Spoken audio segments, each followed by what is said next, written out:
Terima kasih pemirsa masih bersama kami. Saatnya sekarang kita ikuti NTV Prime Dialog. Saya Doni De Keizer. Liburan Natal 2024 dan Tahun Baru 2025 dimanfaatkan warga untuk mudik ataupun bepergian ke berbagai daerah. Diperkirakan jumlah pemudik pada periode libur Nataru tahun ini mencapai lebih dari 110 juta orang. Wow, jumlah yang fantastis, dan jumlah lalu lintas warga ini tentu sangat tinggi, harus diatur untuk meminimalisir risiko kecelakaan. Kami ajak Anda untuk membahas terkait mudik Nataru bersama narasumber, yaitu Direktur Penegakan Hukum Korlantas Polri, Brigadir Jenderal Polisi Raden Slamet Santoso yang terhubung melalui Zoom, dan juga sudah hadir bersama saya di studio Ketua Institut Studi Transportasi Ki Darmaning Tias. Ki Darma, apa kabar? Alhamdulillah. Terima kasih bersama kami. Senang berjumpa Ki Darma lagi. Iya. Mari kita sapa sama-sama Pak Slamet di sambungan Zoom. Apa kabar Pak Slamet? Alhamdulillah sehat, baik Pak Dharma. Baik juga semuanya. Pak. Ya, Alhamdulillah. Terima kasih Pak Slamet. Bapak-bapak, sebelum kita mulai dialog, kami ajak Anda untuk mari sama-sama kita menyimak tayangan yang berikut ini.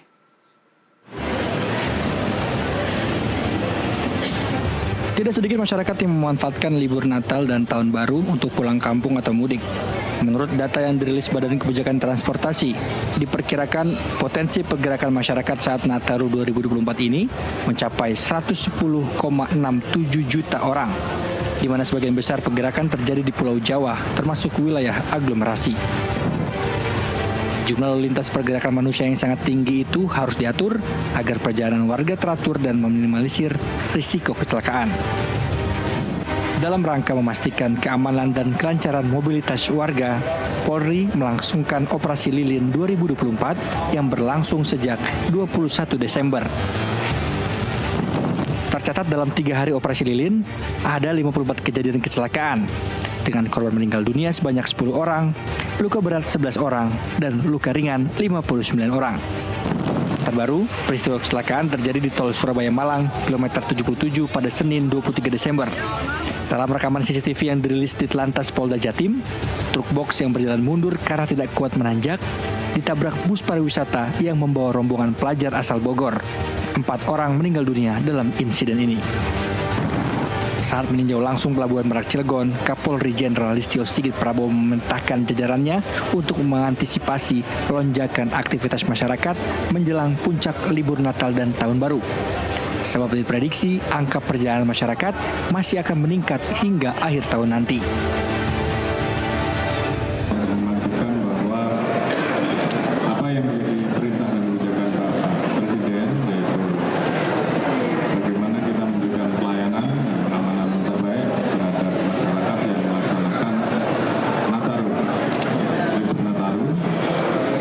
Nah, tadi kita sudah cek langsung, melaksanakan Zoom meeting dengan beberapa wilayah dan memastikan bahwa standar pelayanan dan standar pengamanan saya lihat juga semakin baik. Kedua, tentunya saya mengingatkan kepada masyarakat karena ada 2 potensi, pergerakan antar provinsi dan pergerakan di dalam provinsi itu sendiri. Karena kita lihat ini adalah mendekati puncak akhir tahun, tentunya akan ada pergerakan di tempat-tempat wisata, khususnya untuk wilayah Anyer ini, sehingga kita mengingatkan untuk pos-pos terpadu agar mempersiapkan diri menghadapi potensi masyarakat yang akan berkunjung ke tempat wisata. Kemudian juga anggota-anggota kita minta untuk tetap siap memberikan pelayanan manakala terjadi ancaman bencana. Selain mobilitas masyarakat yang tinggi, kondisi cuaca juga harus diantisipasi. Kapolri meminta agar Polri bekerja sama dengan TNI, BMKG, Basarnas, dan BNPB untuk menghadapi fenomena cuaca di akhir tahun. Tim Liputan NTV melaporkan. Mari langsung kita diskusi. Saya ke Jenderal Slamet dulu. Pak Slamet, 110 juta orang bergerak dalam libur Nataru ini. Bagaimana kesiapan Polri, Pak? Ya Mas, jadi memang sesuai dengan data yang disampaikan oleh tim survei dari Kemenhub, bahwa akan ada pergerakan waktu itu 110 juta sekian yang akan bergerak di seluruh Indonesia.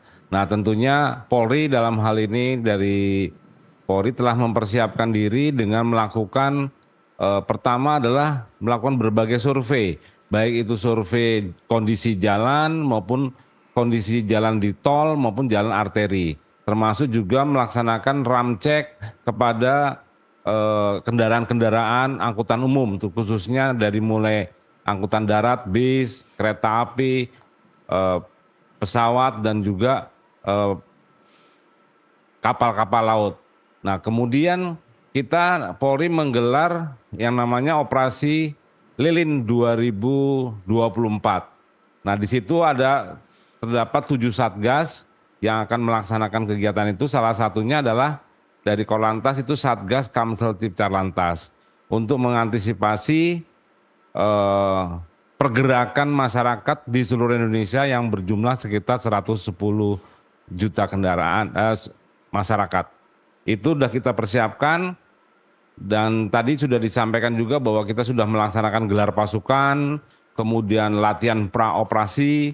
Selain itu juga kita sudah melaksanakan kegiatan TFG, Tactical Floor Game, terhadap jalur-jalur yang kita antisipasi dari mulai jalur mudik dan jalur balik, kemudian juga jalur ke tempat-tempat wisata, dan tentunya jalur tempat perayaan-perayaan kegiatan keagamaan maupun perayaan wisata, daerah wisata. Itu yang kita antisipasi, itu tentunya semuanya dengan seluruh stakeholder terkait, dari Dinas Perhubungan, dari Kementerian Perhubungan, Kementerian PU, dan stakeholder yang lainnya.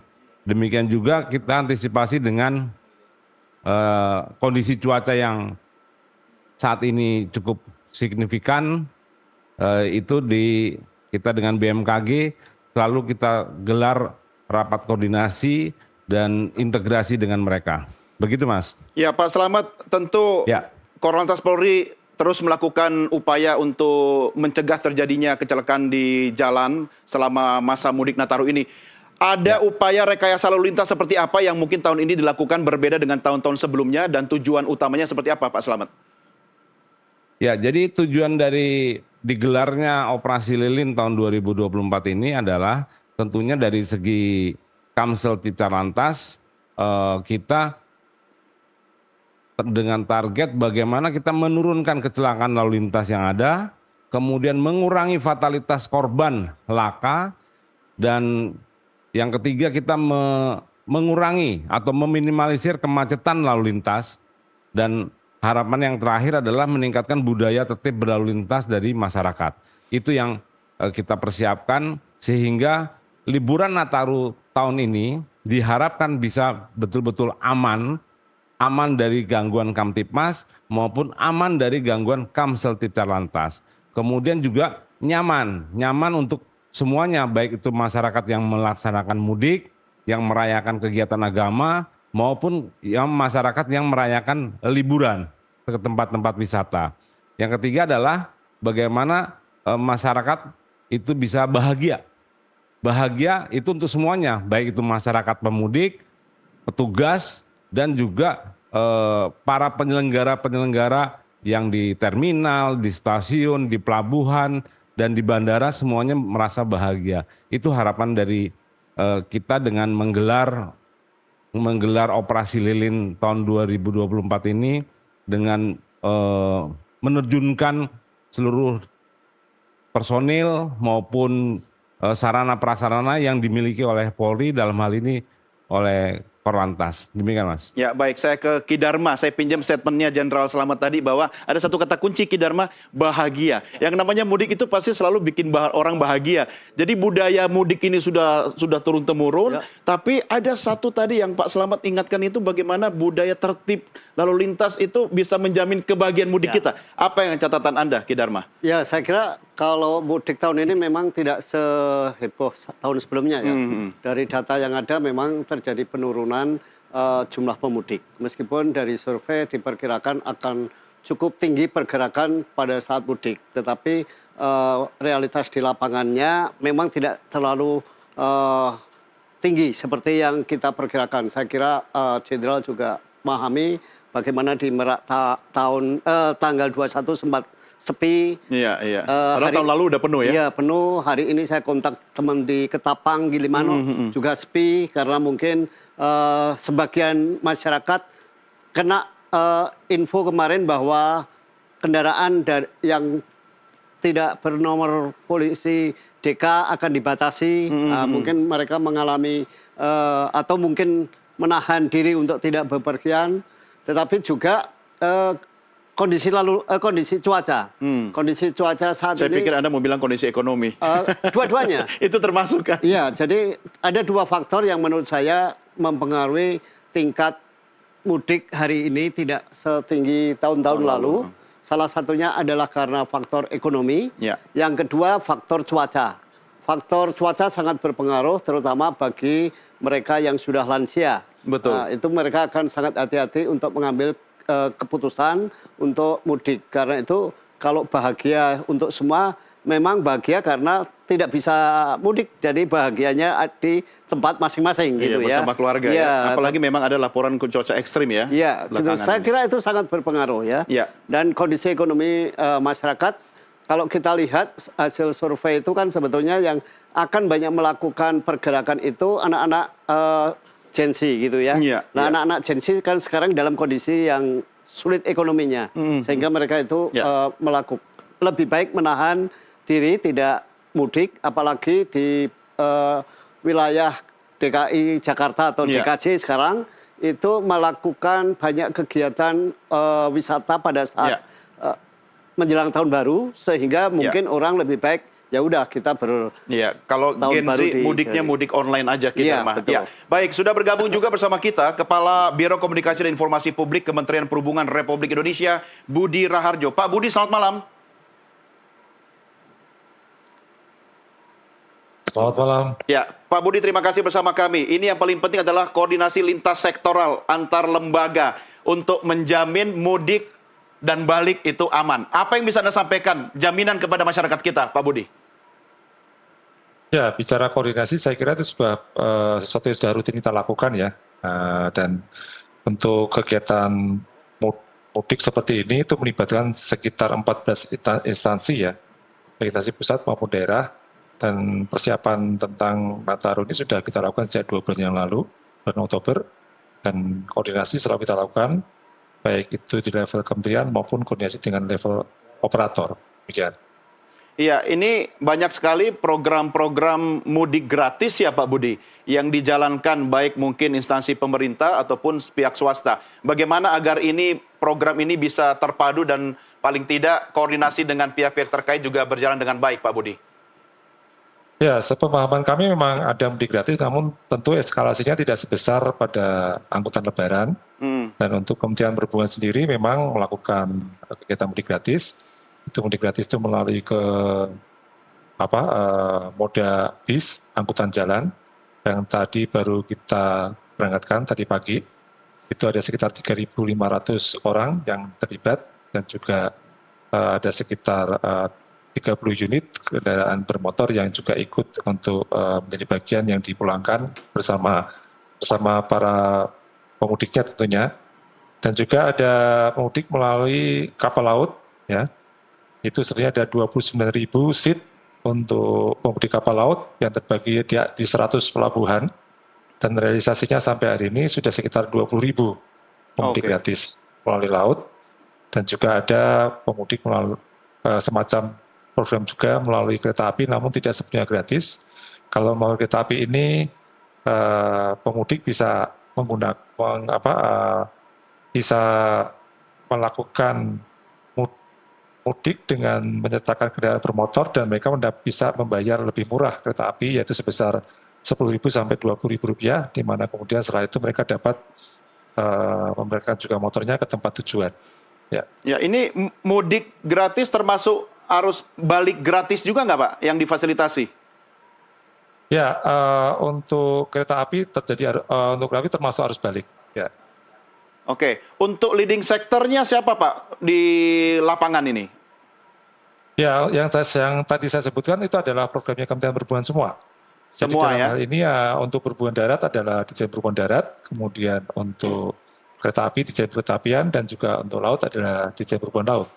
Oke, baik. Saya kembali ke Pak Slamet, Jenderal Slamet. Ini tentu disiapkan juga posko-posko di jalur-jalur mudik ya. Bagaimana ketersediaan posko, kemudian kesiapan anggota Anda di lapangan?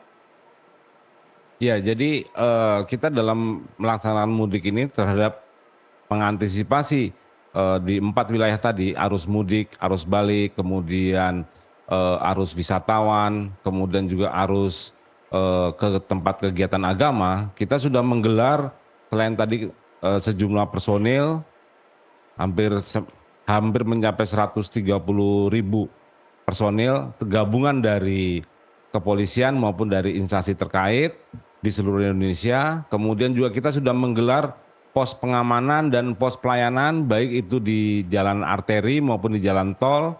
Demikian juga kita menggelar pospam, posyan pada tempat-tempat ibadah, kemudian lokasi-lokasi wisata, itu kita sudah tergelar semua. Untuk di keamanan di Kamseltib Carlantas, kami sudah mempersiapkan beberapa skenario apabila khususnya yang keluar dari Jakarta. Keluar dari Jakarta itu ada empat lokasi, dari mulai gerbang tol Cikatama, kemudian Kaliurip Utama, itu yang ke arah Bandung, kemudian juga kita menggelar yang mengantisipasi jalur Jagorawi, kemudian juga kita yang ke arah Merak di Cikupa. Nah, di situ kita sudah bekerja sama dengan pengelola jalan tol dan dari BUJT terhadap rest area yang ada di sana, sehingga termasuk juga rencana kontingensi apabila khususnya di jalur penyeberangan apabila terjadi kepadatan atau peningkatan volume yang melebihi dari kapasitas, kami akan menggelar kegiatan delaying system. Jadi delaying system apabila penyeberangan itu terhambat, maka kita menggunakan delaying system di rest area yang ada. Kemudian untuk jalan tol sendiri, apabila berdasarkan hasil penghitungan kami di posko terhadap keluaran kendaraan yang ada, yang dari Jakarta khususnya, baik itu ke arah timur, ke arah selatan maupun ke arah barat, maka kami akan menggelar kontraflow. Kontraflow baik itu kontraflow 1 lajur maupun 2 lajur. Ekstrim apabila peningkatan volume itu ekstrim, maka di atas 8.000 kendaraan per jam, maka kita akan menggelar one way. Ya. Namun alhamdulillah sampai dengan malam hari ini, dari tadi pagi untuk puncak kedua ini, dari mulai jam 6 sampai dengan jam 17 sore tadi, rata-rata per jam itu pergerakan kendaraan yang keluar Jakarta itu hampir cuma 4.000, hampir 4.300-an. Ya. Sehingga kami belum menggunakan CB-CB kontraflow. Kami hari ini itu hanya melaksanakan kegiatan one way 1 kali, yaitu dari arah puncak. Dari puncak yang menuju Jakarta untuk sore hari tadi, dari mulai jam 14 sampai dengan jam 18. Itu kita laksanakan supaya pergerakan masyarakat dari puncak tempat wisata ke Jakarta itu bisa berjalan dengan aman dan lancar. Demikian, Mas. Pak Slamet, kalau memang hari ini merupakan hari puncak arus mudik, apakah nanti setelah perayaan Hari Raya Natal akan ada puncak arus Tahun Baru misalnya yang mungkin ada pergerakan kendaraan yang lebih signifikan? Itu tetap kita antisipasi sesuai dengan hasil rapat koordinasi beberapa waktu yang lalu. Kita melaksanakan ANEF setiap hari sehingga kita memprediksikan bahwa puncak arus mudik itu ada di tanggal 21, 24, dan 28. Begitu. Nah itu kita semua sudah mempersiapkan pengamanan-pengamanan untuk kelancaran dan keamanannya. Ya, artinya Anda harus membagi anggota baik yang berada di jalur mudik, termasuk yang ada di pusat-pusat publik karena menyambut perayaan Tahun Baru ya, Pak Slamet ya? Iya, betul sekali. Oke, menarik. Saya ke Kidarma. Kidarma, ini kalau mudik ini kan sebaiknya kan menggunakan transportasi publik ya. Tapi masyarakat kita kayaknya lebih nyaman menggunakan transportasi pribadi. Apa yang bisa Anda sampaikan? Iya, karena di transportasi publiknya di daerah tidak ada. Terutama kalau ke daerah-daerah wisatawan, ke daerah-daerah wisata.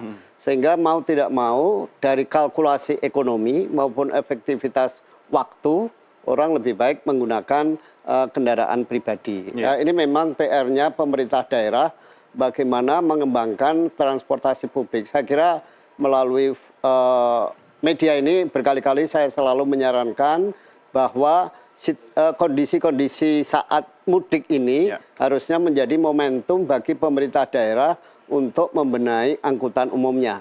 Sehingga ketika saat mudik, entah itu Lebaran, entah Nataru, itu tidak semuanya menggunakan kendaraan pribadi tetapi menggunakan angkutan umum. Karena di daerah mereka bisa mendapatkan layanan angkutan umum. Bukan cuma ada, tapi interkoneksinya ya, jelas ya. Dan di tempat-tempat wisata jelas harus dilayani dengan angkutan umum. Karena nggak usah jauh-jauh, misalnya Jogja itu sebagai kota wisata. Tapi kalau kita turun dari stasiun Yogyakarta atau dari stasiun Lempuyangan, mau melakukan melanjutkan perjalanan entah ke tujuan atau ke tempat wisata, nggak ada layanan angkutan umum, sehingga ya mau tidak mau orang akan menggunakan kendaraan pribadi. Apalagi keluarga ya, yang mungkin banyak anak gitu, ya. Nah, ini sebabnya selalu bahwa tugas kepolisian menjadi sangat berat karena volume kendaraan pada saat arus mudik pasti meningkat dibandingkan hari-hari biasanya. Tetapi ada keuntungan juga ketika kepadatan itu meningkat karena angka kecelakaannya turun. Karena kan angka kecelakaan itu selalu paralel dengan tingkat kecepatan, terutama terkait dengan tingkat fatalitasnya. Cuma kita belum melewati Natal nih. Kata Pak Slamet tadi bisa jadi nanti ada lonjakan juga menjelang tahun baru nih. Memang kalau hasil survei Badan Kebijakan Transportasi Kementerian Perhubungan, puncak arus mudik itu akan terjadi 2 kali. Yaitu tadi yang sudah disebutkan oleh Jenderal Slamet antara 122 dan nanti 27 sampai 28. Karena 27 itu kan Jumat ya. Jadi Jumat sore mereka akan melakukan pergerakan sampai Sabtu pagi. Cuma itu menurut saya akan sangat dipengaruhi oleh kondisi cuaca. Terutama yang ke arah Sumatera, dan karena itu ini yang menjadi catatan saya membayangkan kalau misalnya ternyata arus ini ke Sumatera sudah banyak, lalu kapalnya tidak bisa berlayar, maka itu efeknya adalah akan terjadi penumpukan kendaraan yang mungkin sampai ke badan tol. Ini saya kira yang perlu menjadi catatan atau PR-nya Pak Jenderal Slamet dan kawan-kawan. Ki Dharma mudiknya tanggal berapa? Saya sudah kemarin. Itu bukan mudik itu, menyambut mudik. Emang mudik kampungnya di mana, Ki? Di Jogja. Oh, Jogja. Sama lah kita, Ki. Tapi saya sama kayak Pak Slamet, polisi yang nggak bisa mudik. Kita ngawal ini harus mudik ya. Saya akan ke Pak Budi, tapi nanti di segmen berikutnya ya. Kita rehat dulu, Bapak-Bapak. Pemirsa, kami segera kembali sesaat lagi. Bukan secara intens sejak awal pelaksanaan kegiatan ini. Dan saya bilang tadi kalau melibatkan 14 instansi itu diantara juga melibatkan pemerintah daerah, termasuk melalui Kementerian Dalam Negeri. Selain itu secara undang-undang sebenarnya masing-masing pihak itu sudah memahami kewajiban dan tugasnya masing-masing. Kalau transportasi perkotaan dan transportasi antar kota di dalam provinsi itu menjadi wilayah kewenangan pemerintah daerah. Ya. Untuk itu tentunya teman-teman di daerah juga sudah mempersiapkan dengan sebaik-baiknya segala sesuatu yang berkaitan dengan masalah kegiatan Nataru ini terkait dengan persiapan sarana dan prasarananya. Demikian. Baik, saya kembali ke Jenderal Slamet. Pak Slamet, ini juga kalau kita belajar dari pengalaman-pengalaman mudik sebelumnya, ada suara masyarakat yang mengharapkan aparat kepolisian juga meningkatkan anggotanya lebih banyak mungkin di sarana transportasi publik, Pak, yang bergerak misalnya di kereta atau bus begitu. Karena bisa jadi juga ada aktivitas atau tindakan kriminalitas yang berlangsung di moda sarana transportasi publik itu. Pak Slamet, komentar Anda? Iya, jadi tadi sudah saya sampaikan bahwa untuk kegiatan pengamanan Nataru ini kita ada 7 satgas. 7 satgas dari mulai satgas preemptif, preventif, Kamsel Tipcar Lantas, kemudian juga Satgas Penegakan Hukum dan Satgas Bantuan. Di situ tentunya tugasnya seperti yang sudah disampaikan Pak Budi tadi, jadi mereka terintegrasi dari tingkat pusat maupun sampai tingkat daerah. Sehingga harapannya masyarakat yang mudik itu bisa aman dari gangguan Kamtipmas dan aman dari gangguan Kamseltipcar Lantas, termasuk juga aman dari bencana. Itu yang kita antisipasi, sehingga di tiap-tiap moda transportasi yang ada, baik itu di pelabuhan, bandara, kemudian terminal, dan yang lain sepanjang jalan raya, itu kita sudah menggelar pos pengamanan dan posyan. Itu untuk mencegah terhindarnya masyarakat yang mudik itu melakukan terjadi kejadian gangguan Kamtipmas seperti kejahatan dan sebagainya. Misalnya juga tentunya untuk sarana prasarana, kendaraan, dan juga para pengemudi itu sendiri di masing-masing pospam dan rest area itu sudah kita siapkan untuk tempat-tempat rest area untuk menjaga kebugaran dari para pemudik yang melaksanakan pengemudi itu bisa lebih aman, dan aman tentunya harus lebih aman dulu dan sehat dia. Ya, Pak Slamet, prediksi Anda untuk titik-titik kemacetan tahun ini apakah tidak jauh berbeda dengan tahun-tahun sebelumnya?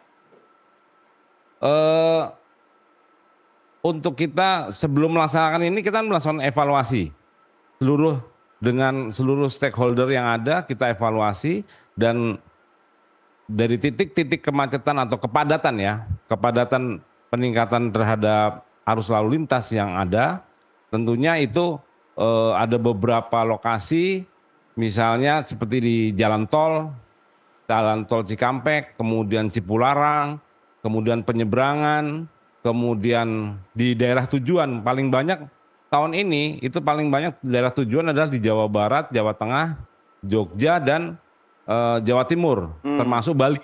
Itu daerah-daerah tujuan pemudik. Sehingga di lokasi-lokasi tersebut itu sudah ada hampir sekitar 700 black spot dan trouble spot yang ada. Itu sudah kita tempatkan personel dan sarana prasarana berupa derek, kemudian ambulans, demikian juga dengan tim TAA, Traffic Accident Analysis apabila terjadi kecelakaan, sehingga quick respon penanganan hambatan-hambatan tersebut bisa kita cairkan lebih cepat. Itu harapannya kita menempatkan personil dan sarana prasarana yang ada. Dan dari Polri juga sudah menggelar ambulan udara. Jadi khusus untuk di jalan tol itu ada ambulan udara apabila itu untuk menangani golden period dari orang yang terlibat kecelakaan di jalan tol. Demikian, Mas. Wow, ini keren ini. Kalau dengar penjelasannya Pak Slamet sama Pak Budi tadi, kayaknya saya jadi pengen mudik nih Ki Dharma, tapi nggak boleh mudik. Cuma pertanyaan saya, menurut Ki Dharma, manajemen transportasi mudik yang paling baik, efektif, efisien, dan melibatkan peran serta pemudik tentunya kan, itu seperti apa itu Ki? Ya, saya kira lebih mengutamakan angkutan umum. Angkutan umum, karena itulah saya kira selalu saya ingatkan bahwa momentum untuk mudik itu adalah momentum terbaik untuk mengingatkan kepada pemerintah daerah melakukan perbaikan angkutan umum. Tapi kan jauh hari sebelumnya. Oh iya, justru itu. Tapi saya ingin menanggapi yang disampaikan Pak Budi, kenapa kapasitas yang ada belum terisi semua. Sebetulnya selain dua faktor tadi, soal ekonomi dan cuaca, itu juga ada faktor Maret kan sudah mudik Lebaran. Oh iya. Jadi lebih baik, itu terlalu dekat, sehingga banyak orang, terutama yang Muslim nabung buat Lebaran aja. Nabung buat Lebaran. Jadi ini habis Natal, Tahun Baru, Imlek, Lebaran. Lebaran. Nah, ini saya kira yang menyebabkan kenapa tahun ini tidak akan sebesar tahun-tahun sebelumnya, dan juga mungkin titik-titik kemacetannya tidak akan separah dengan ini. Meskipun ya kita harus ingat bahwa puncak akan tetap menjadi menarik, sehingga kita sarankan kepada warga supaya ya tidak harus ke puncak pas lah tetapi bisa ke daerah Jawa Barat lainnya yang cukup menarik gitu, atau juga mungkin di sekitar Jakarta. Jadi saya kira supaya tidak mengulang kemacetan di puncak, ya orang jangan semuanya ke puncak. Jangan ngumpul di situ Itu satu. Kedua, tahun lalu terjadi kemacetan di Bali, tapi tahun ini sepertinya enggak, karena itu tadi masyarakat mungkin sudah mendengar bahwa akan ada larangan kendaraan non DK masuk Bali, lalu akhirnya mereka membatasi diri. Mungkin lebih baik ke Balinya tahun depan gitu, sehingga ini ya mengurangi bebannya Jenderal Slamet dan kawan-kawan kan. Mungkin yang harus diantisipasi justru di tempat-tempat wisata. Nah, kita kan selalu belajar dari kondisi bis wisata yang selalu mengalami kecelakaan. Saya kira itu ada dua hal yang harus diperbaiki. Yang satu adalah soal manajemen operatornya itu sendiri yang harus memperhatikan nasib pengemudi ya. Yang kedua, saya kira kita himbau kepada para penyelenggara tempat-tempat wisata itu menyediakan tempat istirahat pengemudi yang aman, nyaman. Bukan rest area? Bukan. Jadi kalau kita perhatikan, nginep tidur gitu maksudnya? Iya, betul. Jadi kalau kita perhatikan, kalau bis wisata itu ngantar penumpang, wisatawannya keliling-keliling di area wisatawan, pengemudi ini istirahatnya kan di bagasi. Nah, kalau istirahatnya di bagasi itu jelas tidak nyaman.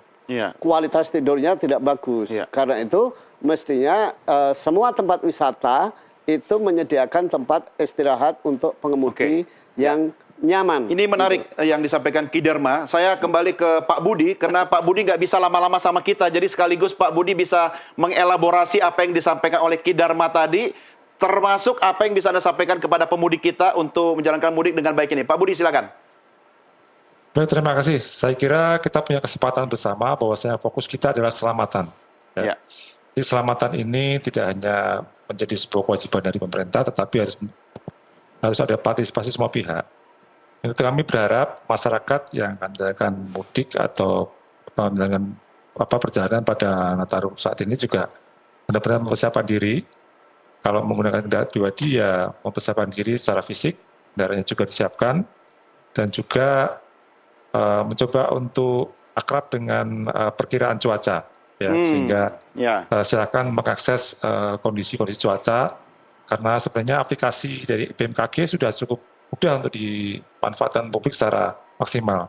Kalau tidak salah informasi yang kami terima terkait dengan cuaca ekstrim, itu nanti akan banyak melanda di Jawa Tengah dan Jawa Timur. Jadi bagi masyarakat yang akan melaksanakan mudik, silakan untuk selalu akrab dengan kondisi cuaca. Ya. Kemudian yang lain bagi mereka yang melakukan perjalanan dengan angkutan umum, saya harapkan juga mempersiapkan diri secara terencana dan baik sehingga perjalanannya bisa berjalan dengan baik. Artinya kalau membeli tiket itu juga tidak mungkin tiba-tiba langsung beli ya, tentu ada persiapan sebelumnya. Dan sama juga pada waktu kita melakukan kegiatan dengan angkutan umum, sama juga silakan memperhatikan masalah cuaca. Karena bisa juga yang namanya angkutan umum, jika cuaca buruk itu bisa terhambat terkait dengan cuaca juga. Sekian. Ya, Pak Budi, saya tadi catat kata kuncinya adalah selamat. Nah, kalau itu saya pasti yakin Pak Budi, jangan khawatir karena ada Pak Slamet di sini yang akan menjamin keselamatan kita. Saya akhiri diskusi dengan Pak Budi Raharjo sampai di sini. Pak Budi, terima kasih. Sampai jumpa lagi, Pak. Selamat malam. Selamat malam.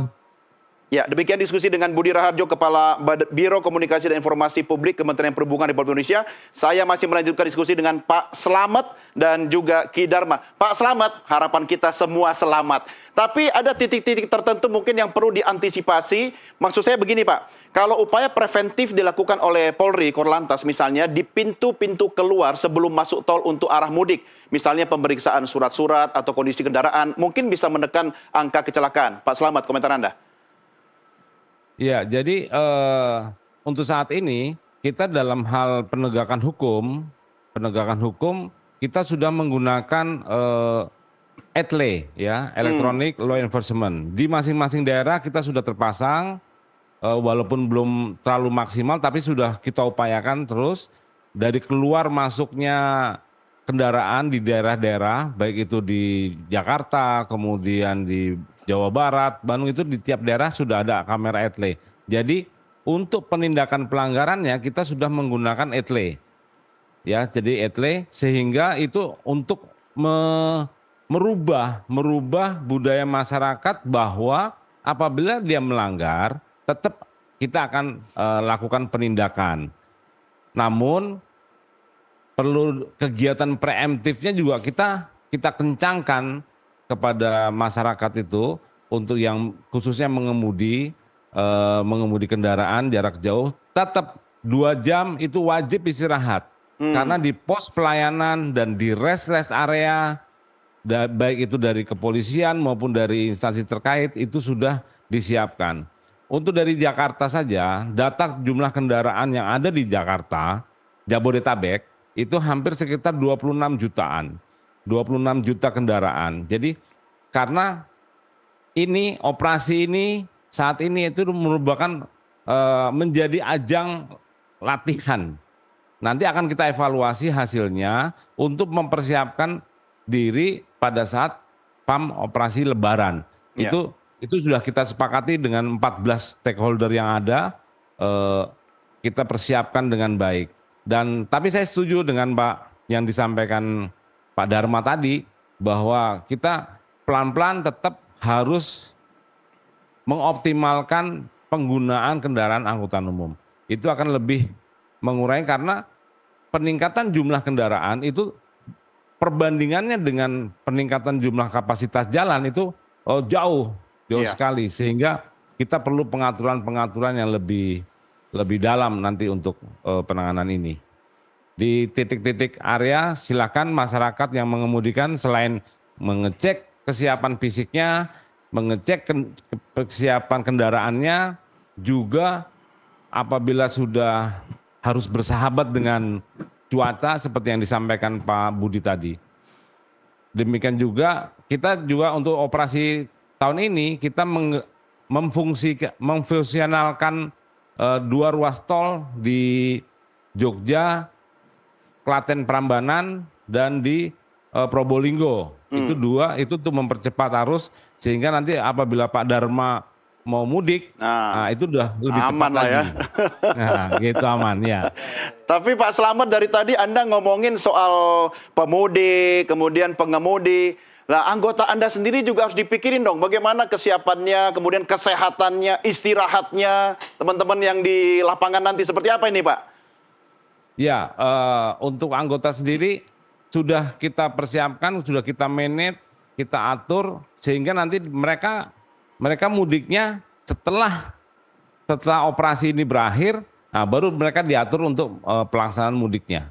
Dan untuk kesehatannya dari Dokes kita juga melaksanakan cek terhadap seluruh personil yang melaksanakan pengamanan dan memberikan vitamin. Kita selalu memberikan vitamin kepada mereka biar sehat.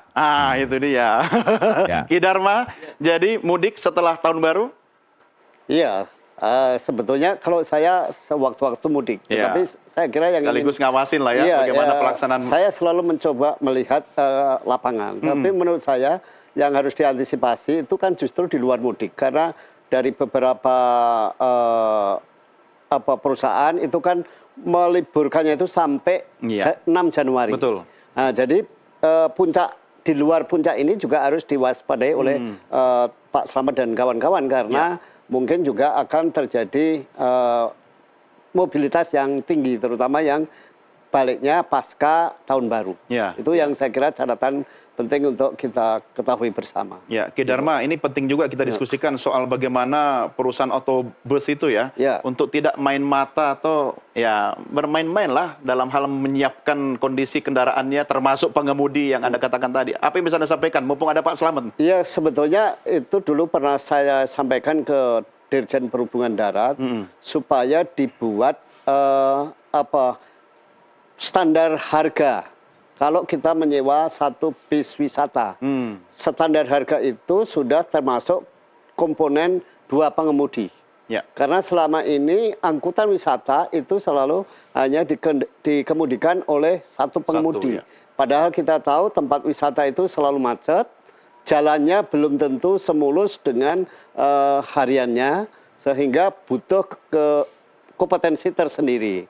Nah, karena itu menurut saya mutlak setiap bis pariwisata itu dilayani oleh 2 pengemudi. Nah, supaya mereka tidak banting harga, ya harus dua pengemudi itu masuk ke dalam komponen harga. Nah, masalahnya sekarang ini Kementerian Perhubungan buka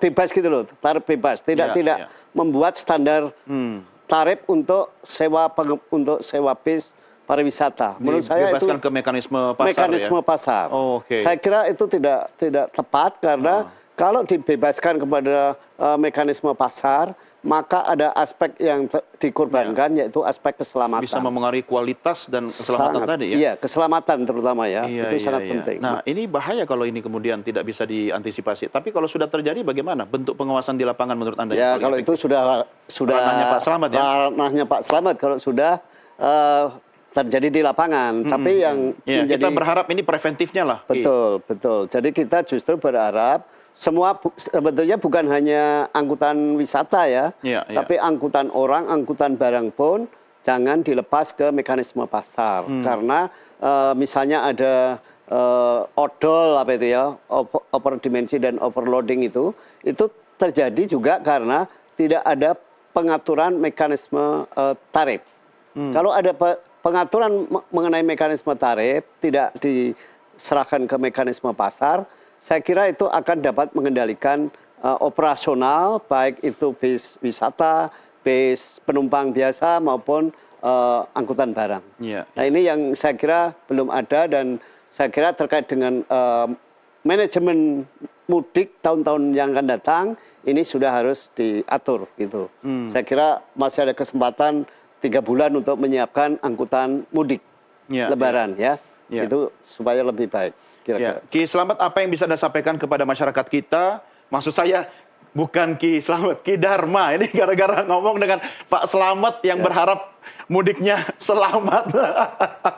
Jenderal Slamet dan Ki Dharma. Ki Dharma dulu deh, apa yang bisa Anda sampaikan untuk masyarakat? Khususnya dari aspek masyarakat yang memang terpaksa harus menggunakan transportasi pribadi.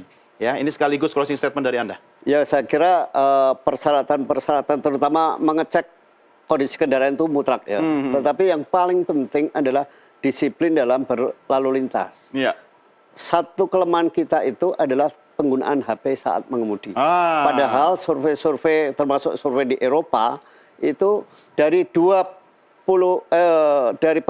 sejumlah kecelakaan itu 28% itu disebabkan oleh penggunaan padahal sudah banyak loh himbauan di mana-mana itu jangan menggunakan ponsel. Tapi itu belum efektif ya? Efektif. Itu satu. Kedua, setiap mudik di tempat-tempat rest area, di pelabuhan, gitu, saya selalu melihat sampah berserakan.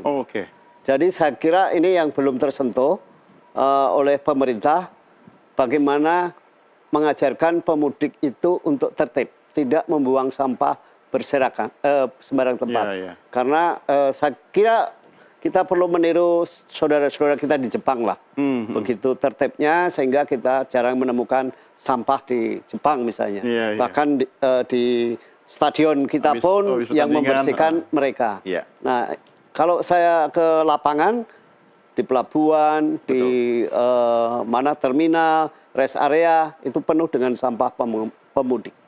Itu saya kira sudah harus dihilangkan. Oke, baik Ki Dharma. Saya ke Jenderal Slamet. Tadi keselio jadi Ki Slamet. Aduh, kalau lihat Pak Slamet udah senyum-senyum pasti aman lah ini di jalan selama kita mudik ya. Pak Slamet, catatan Anda untuk pemudik dan juga masyarakat yang setelah sampai tujuan akan kembali ke kota masing-masing. Silakan Pak Slamet.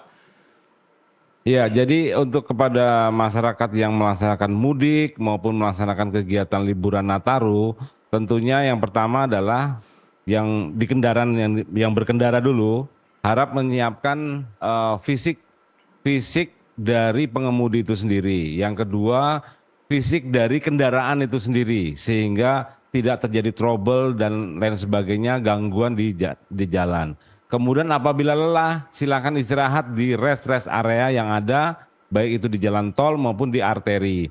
Pospam, posyan, kepolisian sudah terbuka untuk masyarakat yang melaksanakan istirahat. Jangan sampai tidur seperti yang Pak Dharma sampaikan tadi di bagasi-bagasi bis dan lain sebagainya.